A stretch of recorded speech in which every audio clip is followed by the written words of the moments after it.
cape.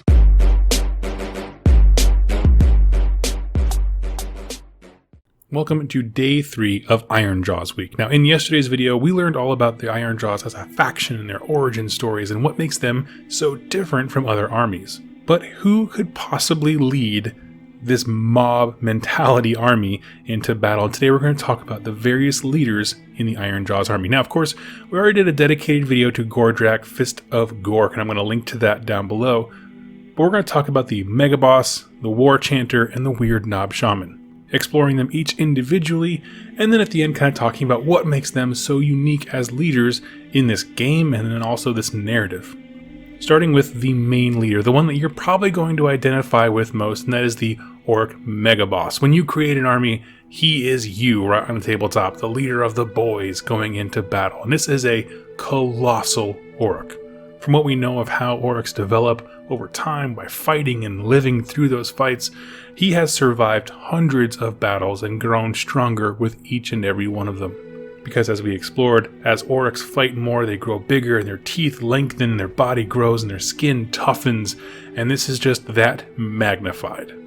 Now, Orruk Megabosses also have typically the best equipment available because as they kill the enemies, they'll take the best iron or resources from those dead enemies, smash, forge, and beat the metals together to make the very best armor and weapons. And as such, they do go to battle wearing the heaviest, thickest plate armor there is. And this just magnifies the fact that they are personally great warriors. And then of course you add that equipment and size onto them, and it's something truly to be afraid of. But here's the thing, the physical might and presence of a Megaboss is not really their power. Their true power comes from being the focal point of a WAAGH. Now, we also did a video specifically talking about what a WAAGH is, both in terms of a military campaign and this kind of collective energy and power that happens whenever Orruks get frenzied together. And they are both. They are both the military leaders and the people who kind of corral that power into existence. They have this kind of feral charm and charisma, and it kind of is able to bind wild elements together. This is how you get disparate war clans all over the place, different kinds of orcs coming together and being kind of a unified body in battle. We explored this concept a little bit with the Nighthaunt series, where Nagash made the ghosts, and the ghosts were really effective initially, but because they didn't have any leadership or guidance or direction, they fell apart pretty darn fast. And the same thing is true naturally occurring with Orruks. They'll see a fight, get excited, go into it, but without direction, they're not really an army. And that's what the Mega Boss provides for Ironjawz.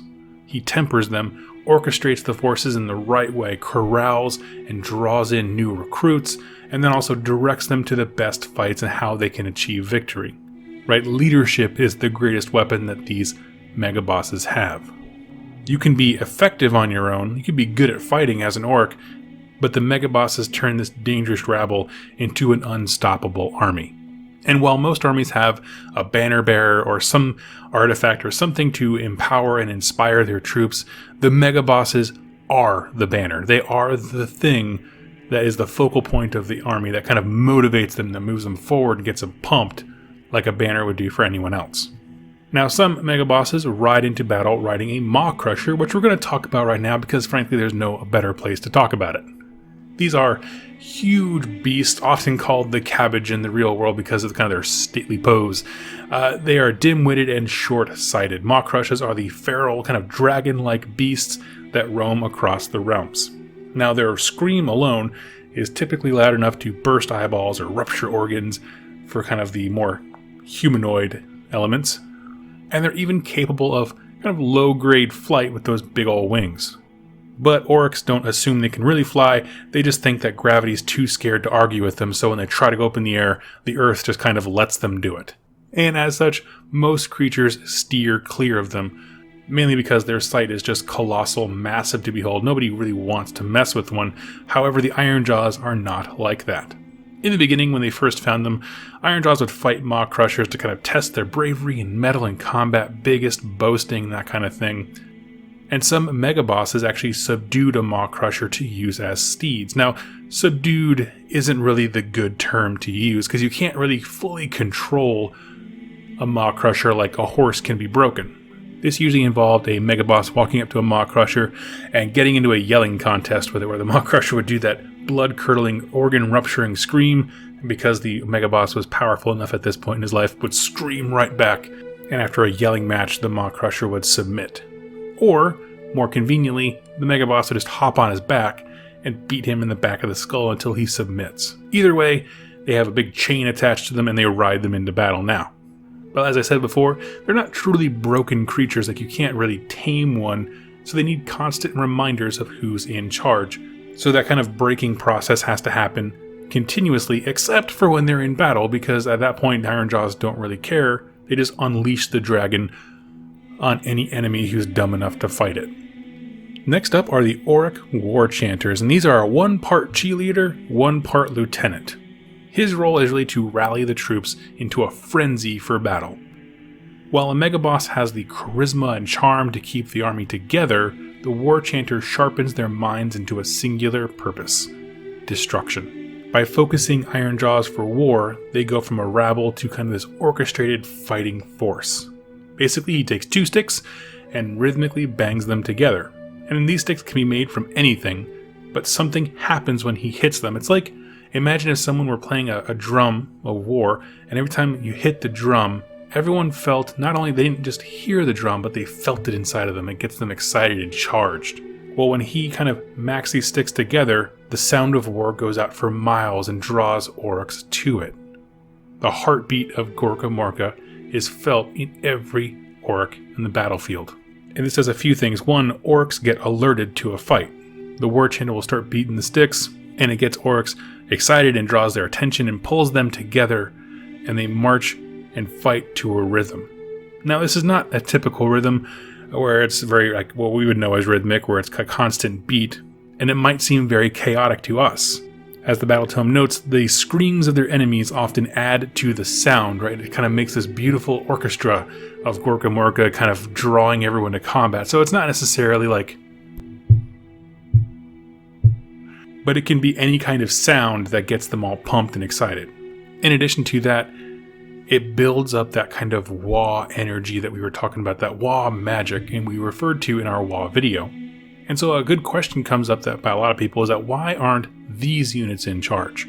If they have so much power when it comes to drawing the forces together and getting them ready for battle, what separates them from, say, a Megaboss? They don't have that leadership quality. They're not the biggest or toughest, and they can't bind and absorb Orruks into a cohesive army. But they're nonetheless important to Megabosses for whipping the army into a frenzy and kind of drawing that WAAGH power in. Every Megaboss has one or two War Chanters near them. Gorjak specifically has scores of them, the battle tome says. At the end of the day, he is also just another Orruk. He's really just a brute who also wants to fight, but this is the way the Megaboss has commanded him. You're going to go to war like this. And his role simply instills that same feeling in everyone around him.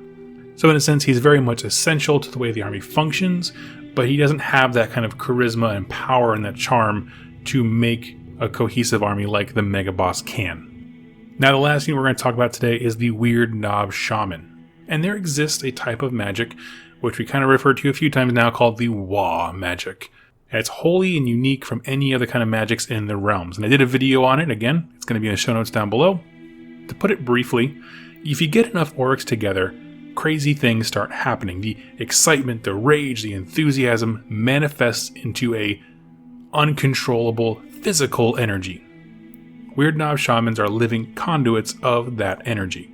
And they're not like other wizards though. I mean, channeling WAAGH magic is more like directing a flood rather than like mastering an art form or a science like it's been interpreted by other factions. It's just as raw and uncontrollable as the forces that create it. And if you can imagine, shamans are more like a lid, a flimsy lid that kind of keeps the WAAGH magic contained, right? They don't really have any power over it, it just kind of bursts out of the jar sometimes.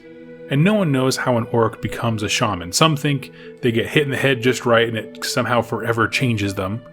But regardless, a shaman is kind of a strange sight to behold for your typical Orruk. They kind of twitch and they shake and they walk oddly. They talk to themselves and stare off into nothing. Most Ironjawz will stay away from Weird Knob Shamans. They're kind of off to the side, if you will. There's a story in here of a brute getting curious and poking one with a spear. just to see what would happen, and the brute's head it turns inside out and explodes. On the battlefield, shamans are a sight to behold. They will vomit out plumes of green wall power, and it's not actually vomit, that's kind of just the way that it looks. It's a flood of wall power bellowing from them. It's not like Nurgly in the sense where there's like puke everywhere. It's just like channeling from them, pouring out of their mouths. He can summon the essence of Gorkamorka, which we would know as the Foot of Gork, where this big green foot comes and stamps on everything. And so now I want to kind of step back and talk about why are these units so cool. I love units that defy typical classification, right? Support units don't fight, for example, as a kind of a trope that we all have. Generals lead from the rear, much like the Free People generals do. But narratively, these units are all supporting, but they get into the fight. Weird Knob, maybe not so much, but the other two absolutely. And continuing with that narrative, each of these units have an essential role in turning a mob into an army. Without them, there is infighting and no progress and no vision. The Megaboss draws them together with his might and his size and his command. The War Chanter preps and galvanizes them for battle. The Weird Knob displays the power of their god on the battlefield. All of these things make an army out of nothing, a rabble. You get troops in, you point them at the enemy, get them pumped to fight it, and then prove that they're doing the right thing with manifestations of their god. And also, if you really think about their individual roles, this really creates a vicious cycle, right? The Megaboss draws people in, War Chanter gets them pumped. The more pumped they are, the more WAAGH magic there is available. More magic means there's more powerful displays of Gorkamorka's presence, which gets the Ironjawz even more pumped, which means more random war clans nearby are going to be drawn in, and it just keeps repeating itself. Again, Ironjawz, that we talked about the other day, is the snowball effect on a minor and macro level. It just kind of escalates. And these are all very important cogs in a perfect machine. A machine that was good enough to thrive in the Age of Chaos when everyone else was surviving or diminishing. There's just something appealing about the Orruk war machine and how it kind of propagates during hard times. There's a guy above you who tells you what to do, you love doing your job, you die doing what you love, and this creates a system that is both a viable lifestyle and it's unending. It just keeps magnifying itself. And the last little note I want to add on here is that the amount of character you can add to your Megaboss is huge, because it's very wide open. All the battle tome really says that they're the biggest and strongest of their given fist or war clan or however you have yours organized. And this allows a lot of room for you to kind of create your own narrative for what you want your hero to be. Right? Functionally, this is kind of you on the tabletop, and I love models and units that are like that are so characterful and important to how an army functions. They just kind of naturally create narrative. And if you want to create some narrative for your own army, check out my video on creating an army background. I'll link to it down below. And those are my thoughts on the leaders, the heralds of the Great Wall, the ones who are coming. And so this is a very exciting week for me, and I hope you're enjoying it as well. And I look forward to seeing you in tomorrow's video. Thank you all so much for watching, and happy wargaming.